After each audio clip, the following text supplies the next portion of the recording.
Allan Crosbie to address the meeting.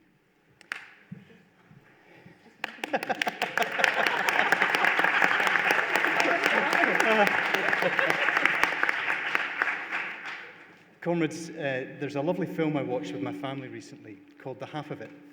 In one scene, a teenager's English teacher is trying to persuade her not to go to the local state college, but instead to go somewhere Ivy League.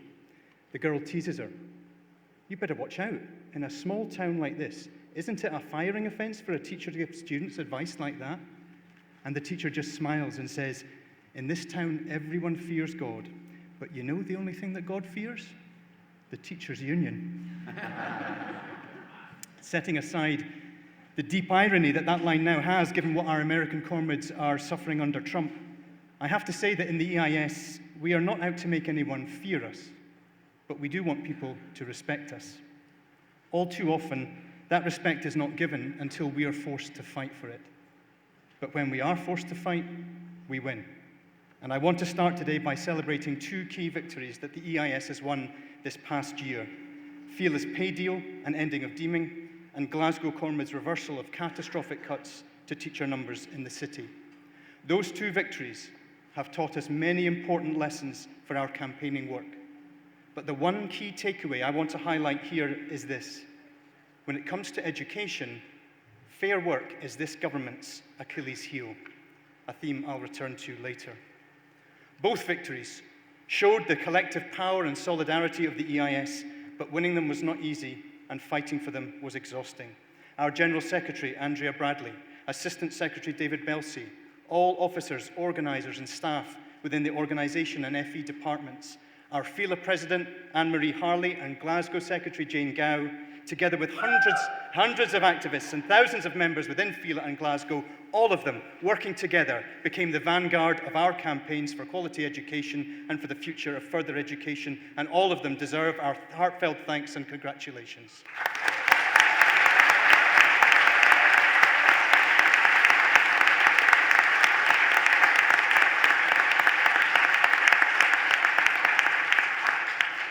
But comrades, the forces that came for us in those battles will return. And the reason I know that is that austerity has not ended. This AGM is the first held under a Labour government at Westminster since 2009. But you wouldn't know it, because this past year has felt no different to the previous 14.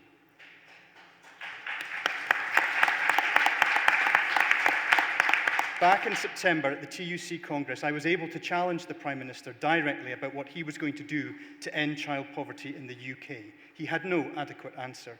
Today I say to him, however indirectly, Prime Minister, the multiple ongoing crises that our country faces were not caused by poor families with more than 2 children, or disabled people on benefits, or by desperate people arriving on our shores in small boats. They were caused by a rapacious minority who arrive on their super yachts and in their private jets, and by you, the political class, who serve their interests.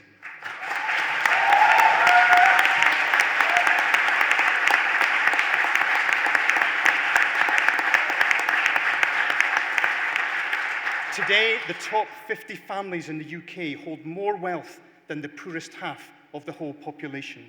In a country where a quarter of our children are living in poverty, that level of super wealth is a moral stain. Mr. Starmer, we need wealth taxes now to wipe it clean. End austerity now.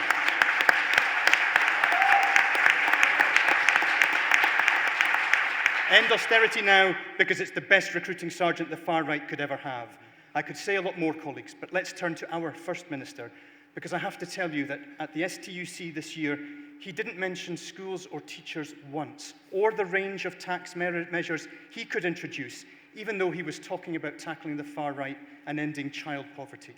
He offered some words about the crisis within higher education, but let me say to all of our ULA comrades, you deserve better.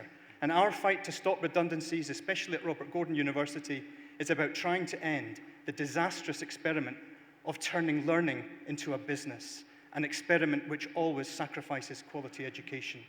So we stand in solidarity with those striking at RGU and with all our comrades across the sector, and we say to the First Minister, we don't need respect in the form of warm words at conferences, but we do need it in the form of a governing party actually keeping its manifesto promises. In both 2007 and 2011, they broke their promise to reduce class sizes in early primary, and then they never mentioned them again. What they did instead was to end ring-fencing funding for education to local authorities and stood back and watched as those authorities across the country cut education budgets and undermined the vital ASN infrastructure that our system had built up over decades. Those cuts never let up, and education funding has been a political swing ball ever since, casually batted back and forth between COSLA and the Scottish Government like two bored kids in a back green. In 2016, the manifesto promise was to close the poverty attainment gap, but attainment challenge and PEF funds were never going to be enough to repair the damage. The built-in precarity of PEF must surely also be connected to the precarity of so many teacher posts which now plague our system, especially in primary. Precarity is a blight on Scottish education, and ending it is central to our mission in the Stand Up campaign. A key statistic from the 23-24 census is jaw-dropping. Last year, only 12.8% of probationers in primary obtained a permanent post. But of course, the problem isn't just after the year after probation. New teachers, years and years into their careers, are still trapped with no hope of a permanent job in sight. 89% of Scotland's primary teachers are women, so the vast majority of those members imprisoned in that precarity are young women. They can't get mortgages, they can't afford to start families, and they feel, as one sister put it to me, completely devalued and disposable. And devalued and disposable is exactly how countless women are feeling at the opposite ends of their careers as they go through the menopause and struggle against a culture of eye-rolling and dismissiveness. As one sister put it to me, it's never said outright, but it feels at work like I'm being told all the time, this is the job. If you can't handle it, you need to get out. And I do want to get out as soon as I possibly can. She told me she felt like crying with relief when she read the updated EIS guidance on menopause and menstrual health. Because of the EIS, I know I'm not alone, and I know I'm not mad, she said. She asked me to thank Nicola Fisher, our equality convener, and everyone who supports or serves on the committee for everything they do in advancing the equality agenda, but especially for producing that guidance this year. Comrades, in response to the concerns of these two groups of sisters, and also the trans men and non-binary colleagues who may also suffer menopausal symptoms, let me say something personal for a moment on behalf of Adam, Mark, and myself. This coming year, the office bearers of the EIS will all be men and all secondary teachers. But I want to say to every EIS member, in all our sectors, in all our networks, that we will be the humblest listeners we can be, the warmest allies we can be, and the strongest advocates we can be.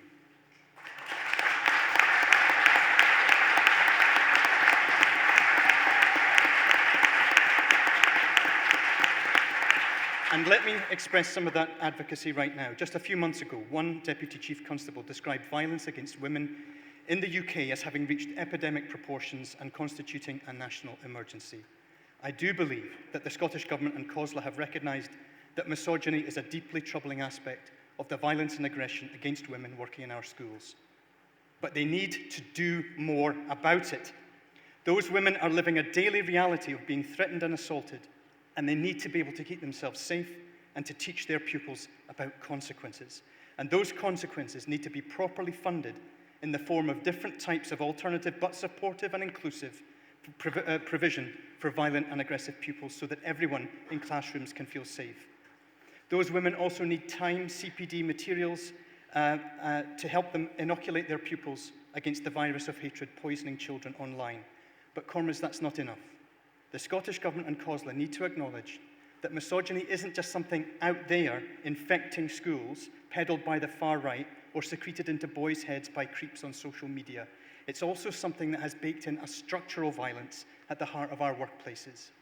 When an industry or profession whose workforce is overwhelmingly female casualises and exploits the labour of women at one end of their career and then drives them to want to quit early at the other, and when so many women do quit from both situations in what have become record numbers with severe impacts on their incomes and their pensions, then there's a word to describe that industry or profession, and that word is misogynistic.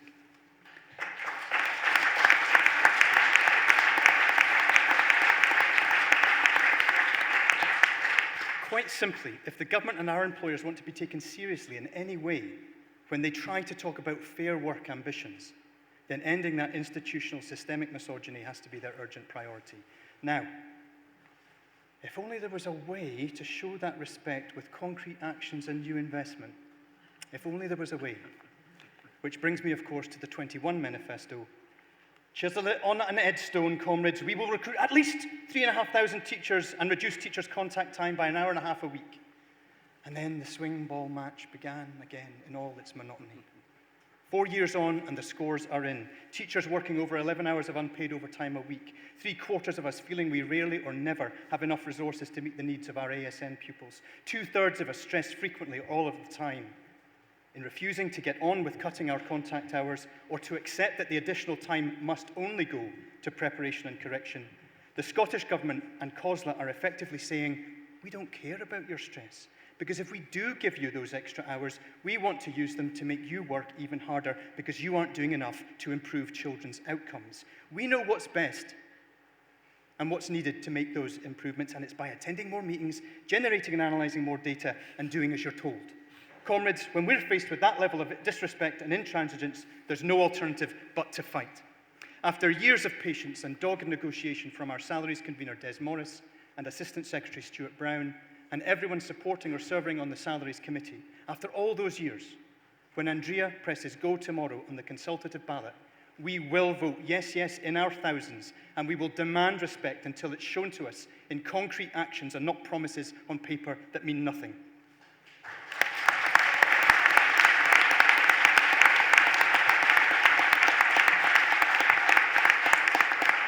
Colleagues, the 2021 manifesto wasn't just about the contact hours because they were actually part of an overall promise to commit an additional £1 billion to education for something called COVID recovery. COVID recovery, what a joke. It's as if everything we went through and everything we delivered as a workforce through those years just vanished in a haze of manifesto amnesia, except it didn't. Thanks to a comprehensive final written submission produced by Assistant Secretary Anne Keenan, and then the flawless in-person testimony by Andrea, the Scottish COVID inquiry earlier this year received the full history of teachers' experiences during the pandemic. And the key lessons are relevant not just for dealing with a future health emergency. They're relevant right now for dealing with the current pandemic of violence and aggression and of workload, stress and burnout. And those lessons are very simple. In whatever balance of harms matrix you apply, you have to stop downplaying and hiding away the harms done to teachers and school staff, and you actually have to prioritise staff well-being if you genuinely want to meet the needs of young people. A report published in late 2020 did discover that the risk of becoming a COVID-19 case was higher among teachers than the general population. But that finding was hidden in the small print and was not mentioned at all by the then First Minister. For the ongoing research into numbers of teachers and pupils suffering long COVID, I want to thank our Employment Relations Convener Susan Slater, everyone on the committee, Stuart Brown and all the staff involved, but also for all of the vital work they've been developing on health and safety, which sits at the very core of our stand-up campaign. Other planks of the 21 manifesto were about education reform and instrumental music services. On the question of reform, I will leave most of what there is to say to our education convener, Susan Quinn, when she reports later, because she can express what needs to be said much better and probably more calmly than I can. And I want to thank her, Anne Keenan, and everyone supporting or serving on the Education Committee for the EIS's relentless efforts to highlight the Scottish Government's failings when it comes to reform. And those failings are legion. When a government ignores recommendations on a swathe of reports into our system, which it commissioned, then no one can blame you for starting to worry that you are not in safe, respectful, or competent hands. On instrumental music, we've won battles this year in Midlothian, Perth and Kinross and Stirling to halt planned cuts. To all of the IMTs involved, the secretaries, activists and staff, we say thank you. And we say to our comrades in East Ayrshire, where the authority is pushing through an ill-advised proposal to move the instrumental service to an arm's-length body, we stand with you in your fight to resist it. Investing in arts education is essential because the arts bring human-centred self-expression, compassion and empathy into young people's learning and wider achievements. And those values are the foundation of the resistance to the forces of hatred that I mentioned earlier. On the streets, those forces are already poisoning our democracy and attacking human rights, as we saw last summer in the appalling racist attacks and riots. In the polls, they are set to make unprecedented gains at the ballot box in 2026. At the start of my speech, I made reference to a heartwarming film, but I feel I now have to refer to a much bleaker work of art, Prophet Song by Paul Lynch. The novel is set in a society in which fascists have just taken power. During the unfolding repression, an assistant general secretary in a trade union is disappeared by state forces. The country Lynch has set his story is not Argentina or Chile in the 1970s. It is not even an imagined extension of what's happening today in the United States under Trump. It is a fictional, present-day Ireland. But the trade union official in the novel belongs to a very real teachers' union, our sister union, the TUI. When a man seeking high public office says that he and his party will wage war on teaching unions, he may say, if he's even asked about it at all, that he intends those words to be metaphorical.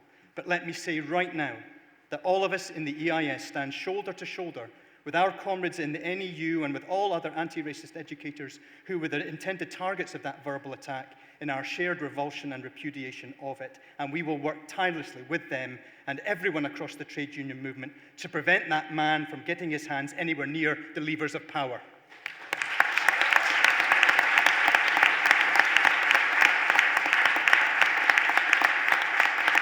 Words matter, and that metaphor for me conjures not just works of fiction, but very sinister realities, because the far right will try to come for us if they get the chance. And the first things they will go for are the values at the heart of the GTCS standards, the 4 values of CFE, and the capacity of citizenship. As the voice of the EIS on the political literacy group within the curriculum improvement cycle, I've been very clear that CFE is inherently anti-authoritarian and must remain so, and that Scottish teachers must never be impartial when it comes to upholding social justice, integrity, sustainability, wisdom, and compassion. As Paulo Freire taught us, washing one's hands of the conflict between the powerful and the powerless means to side with the powerful, not to be neutral. But siding with the powerless is anathema to the far right because they rely on deliberately targeting the powerless, particularly 3 of the most vulnerable groups of people in the world today: refugees and migrants, the trans community, and Palestinians. Our policies and practice offer support and solidarity to each of these groups. Our work to challenge myths about immigration, our educational welcome packs for asylum-seeking children and families, but also our wider anti-racist work within the system and the whole trade union movement are all vital in standing against the racism of the far right. Our support for trans rights has been exemplary. We are clear that the recent Supreme Court judgment should not be used to negate the spirit and intent of the Equality Act, which provides that the rights of all minoritized groups are equally protected with no hierarchy of order. As we strive to assess the impact of the legal judgment on the wording of our policies, we say to our trans and non-binary siblings, we feel your fear, but we will not abandon you. We will not stop countering the disinformation peddled about you, and we will not stop campaigning for your right to a safe, fulfilling life lived as you want it to be lived.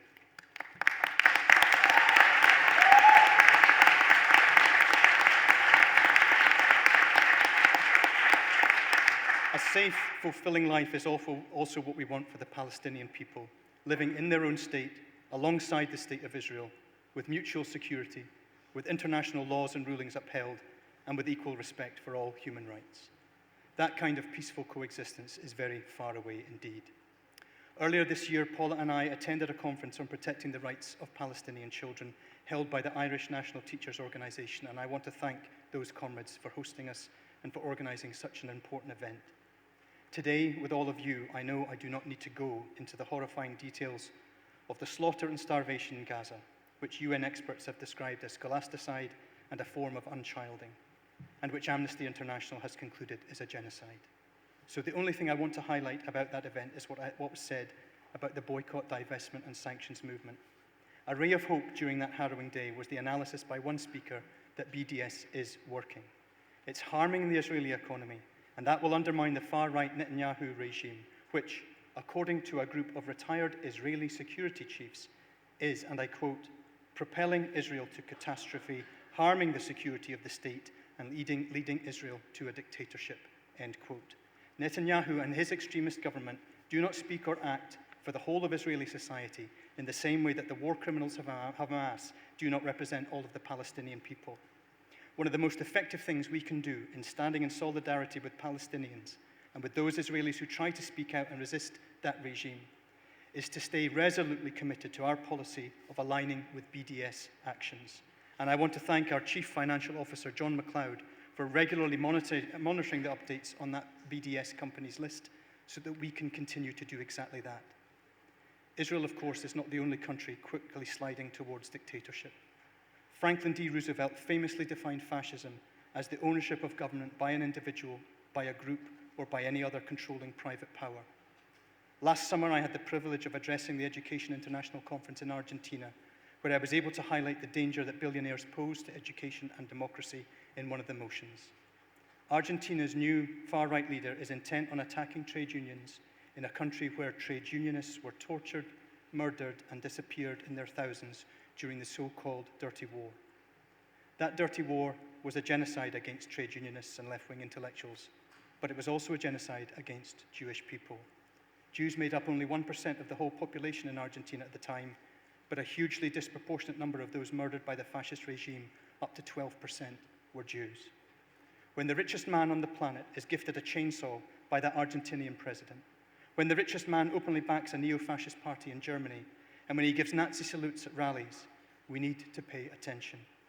Fascism, so openly embraced and financed by billionaires, is something we need to help our young people to understand so that they can learn how to resist the abhorrent violence that sits at its core, whether that be anti-Semitism, Islamophobia, or anti-Palestinian hatred. I end with a recommendation and a plea. My recommendation is the book Doppelganger. In it, Naomi Klein brilliantly dissects how the far-right distort language, especially the language usually used by left-wing progressives, in order to make the powerful and the privileged appear as if they are victims who need to be liberated. The section on Israel-Palestine has been made available for free online. Comrades, my plea is that you urge your school leaders, senior education managers, and counsellors to engage with the EIS's Education for Peace policy and Israel-Palestine learning resource. One was launched and updated earlier this year, and I thank again all those I thanked at the Education for Peace launch, and the other, and how it might be updated, will be discussed later at this AGM. As we continue to think about how to help our young people explore the complex issues that our society faces, especially how fascism rises and how it can be defeated, at a time when those young people have never been more deliberately targeted, distracted, and lured into the far right's disinformation by big tech and its AI algorithms, at a time when a new rearmament race is upon us, and at a time when the Lemkin Institute for Genocide Prevention and Human Security has dozens and dozens of red flag alerts, active alerts, and SOS alerts for genocide for different groups across the world, we all have to understand that those kinds of policies and resources for peace and justice have never been more urgently needed by educators and for the society we want to nurture into existence. But if there is one group of trade union activists and employees who can work quickly to play an even bigger role in building the bulwark against the fascists that the world needs, it is all of you, it is all of us.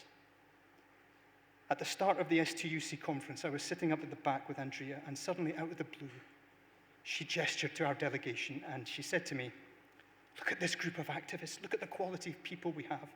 What a union, what a union." The spontaneity, the admiration, and the passion in her voice struck me dumb, but I've found my voice again. And I say now, in reply to her and to all of you, yes, indeed. What a group of activists, what a general secretary and staff, what a union. Respect is all that we deserve, respect is all that we demand, and respect is everything that we must win. No pasaran, comrades, no pasaran. Solidarity always.